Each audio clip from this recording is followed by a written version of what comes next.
જય શ્રી કૃષ્ણ, જય દ્વારકાધીશ મિત્રો. આજે આપણે અધ્યાય 15નો 17મો શ્લોક સમજીશું. ઉત્તમઃ પુરુષત્વન્ય પરમાત્મેત્યુદાહત યો લોકત્રયામાં વિશ્ય બિભર્ત્ય વ્યય ઈશ્વર. આ બંને ઉપરાંત એક પરમ પુરુષ પરમાત્મા છે, જેઓ સાક્ષાત અવિનાશી ભગવાન છે અને તેઓ ત્રણેય લોકમાં પ્રવેશ કરીને તે સર્વનું પાલન કરી રહ્યા છે. આ શ્લોકનો ભાવ કઠોપનિષદ તથા શ્વેતાશ્વર ઉપનિષદમાં બહુ સરસ રીતે વ્યક્ત થયો છે.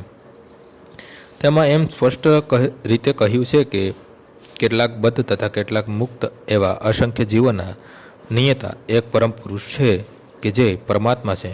ઉપનિષદનો મંત્ર આ પ્રમાણે છે: નિત્યો નિત્યા ચેતન શ્વેત નાનામ. ભાવાર્થ એ છે કે બદ્ધ તેમજ મુક્ત એવા બંને પ્રકારના જીવોમાં એક પરમ પુરુષ હોય છે, જે તે સર્વનું પાલન કરે છે અને તેમના કર્મ અનુસાર તેમને ભોગવવાની સગવડ આપે છે. તે ભગવાન પરમાત્મા રૂપે સર્વના હૃદયમાં સ્થિત છે.